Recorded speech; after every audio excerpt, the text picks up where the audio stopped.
Di tengah kondisi pandemi dan PSBB saat ini, e-commerce secara otomatis menjadi solusi masyarakat untuk berbelanja. Namun, ada-ada aja nih oknum yang memanfaatkan kondisi ini untuk meretas data pengguna dari salah satu e-commerce unicorn di tanah air. Gak main-main, karena 91 juta data pengguna berhasil dicuri oleh hacker dan dijual secara ilegal melalui dark web. Bagaimana kelanjutan penyelidikan kasus ini dan bagaimana nasib data Anda yang sudah terdaftar menjadi pelanggan pada e-commerce ini? Akan kami ulas dalam heboh bocor data pengguna Tokopedia.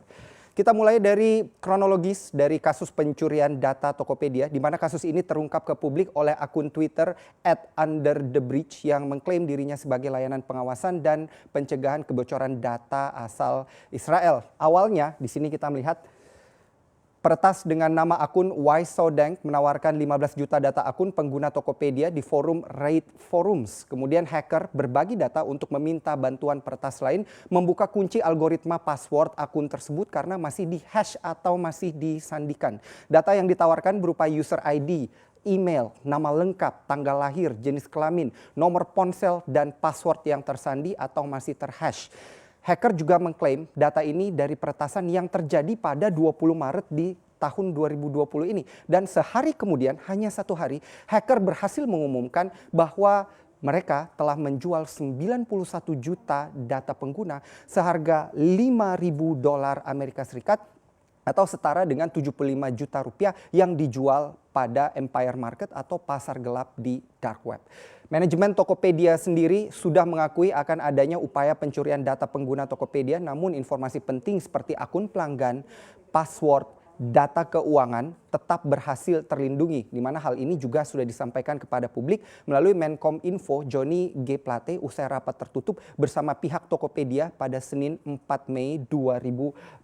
Kita lihat di sini, inilah hasil yang berhasil diretas oleh hacker dan inilah yang gagal diretas yang perlu Anda perhatikan juga. Jadi password, akun pengguna dan data keuangan di sini tidak berhasil diretas oleh hacker. Kemudian kita beralih ke slide selanjutnya, di mana yang jadi pertanyaan publik selanjutnya adalah seberapa aman kemudian akun mereka untuk digunakan bertransaksi di Tokopedia saat ini. Menjawab pertanyaan tersebut, kita melihat jawaban dari VP of Corporate Communication Tokopedia yang menegaskan bahwa tidak ada kebocoran data keuangan dan transaksi pengguna di sini, di mana kalau Anda lihat seluruh transaksi dengan semua metode pembayaran termasuk informasi kartu debit, kartu kredit dan juga OVO di Tokopedia tetap terjaga keamanannya. Hal ini juga diperkuat oleh pakar media sosial dari Drone Emprit and Kernels Indonesia, Ismail Fahmi, yang mengatakan bahwa sistem IT di Tokopedia sebenarnya relatif aman karena Tokopedia punya sistem OTP atau one time password.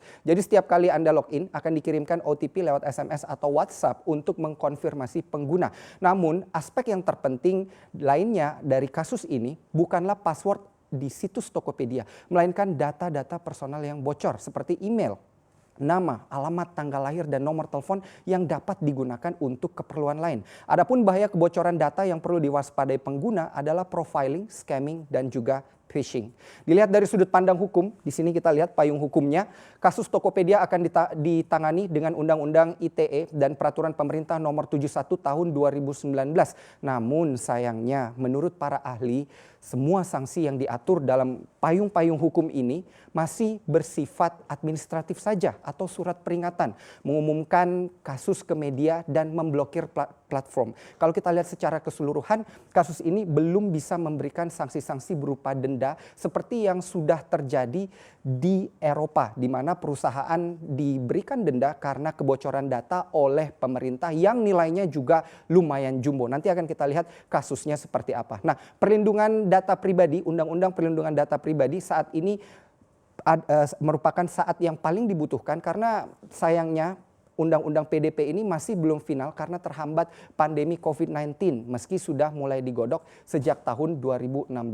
Adanya Undang-Undang PDP nanti akan memberikan kekuatan hukum bagi pemerintah untuk menegur dengan memberikan denda bagi perusahaan. Nah, ini kita lihat kasus kebocoran data di tanah air tidak hanya Tokopedia ya, karena Tokopedia bukan satu-satunya startup digital yang mengalami hal ini. Sebelumnya kalau kita lihat di sini ada Bukalapak dan juga Gojek yang pernah mengalami hal yang sama. Kita melihat Bukalapak di tahun 2019 terkait dengan kasus 13 juta data pengguna yang bocor, dan kemudian ternyata ini diretas oleh hacker asal Pakistan yang kemudian hasil retasannya ini dijual melalui dark web dengan skema Bitcoin. Selanjutnya kita melihat di sini Gojek pun ya, raksasa unicorn di Indonesia di tahun 2016 juga, ini kasusnya agak berbeda karena bukan data pengguna yang bocor, tetapi celah keamanannya ini yang dibeberkan oleh seorang programmer asal Indonesia, sehingga yang berhasil diambil dari kebocoran dan celah keamanan tersebut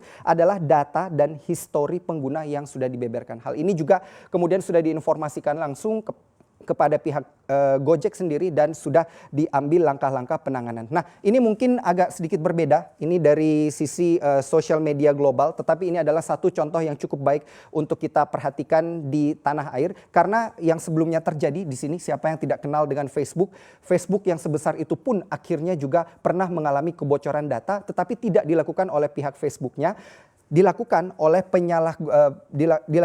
Cambridge Analytica. Jadi kasusnya di sini adalah penyalahgunaan 87 juta data pengguna di sini, di mana pada akhirnya Facebook lah yang menerima denda dari FTC Amerika Serikat sekitar 5 miliar dolar Amerika Serikat hanya dari Amerika Serikat saja, dan kemudian yang selanjutnya diberikan juga denda oleh ICO Inggris, Komisi ICO Inggris sebesar 500.000 pound sterling. Nah, inilah perbedaan di Indonesia dengan di Amerika, karena di Amerika dan di Inggris sudah memberlakukan undang-undang seperti PDP atau perlindungan data pribadi yang memungkinkan perusahaan diberikan denda oleh pemerintah karena kelalaian kebocoran data. Kita lihat di data selanjutnya di sini, sebagai pengguna aktif platform e-commerce ada beberapa tips yang bisa dilakukan untuk melindungi akun pribadi dari hacker. Yaitu pertama, gunakan security checkout. Ini adalah fitur yang bisa Anda gunakan di smartphone Anda, yaitu Android, dan juga apabila Anda menggunakan fitur-fitur yang sudah ada di Google,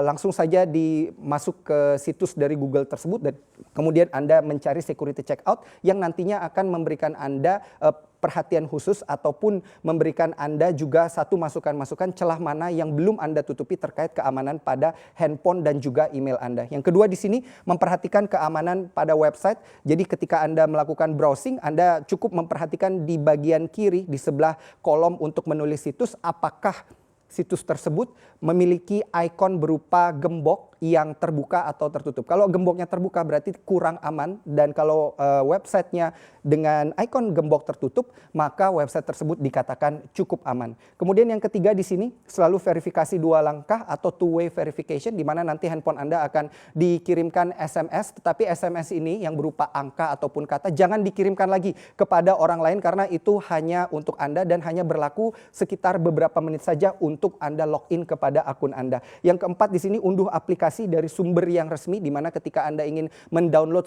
program atau aplikasi dari smartphone Anda, Android dan juga iOS, di sana perhatikan ada logo berupa shield di sana atau tameng berwarna hijau, apakah sudah centang atau belum, karena ini akan memberikan Anda informasi bahwa program tersebut sudah aman atau sudah terverifikasi atau belum. Dan yang terakhir di sini, dan juga diinformasikan oleh pihak Tokopedia langsung melalui Menkominfo Johnny G. Plate, mengatakan bahwa gunakan password yang rumit dan ganti secara berkala, minimal 1 minggu sekali atau paling tidak 1 bulan sekali untuk mengganti passwordnya supaya keamanan dari akun-akun pribadi Anda tetap terjaga. Nah, semoga tips ini bermanfaat dan mari kita berharap kasus-kasus kebocoran data tidak merebak pada e-commerce lainnya.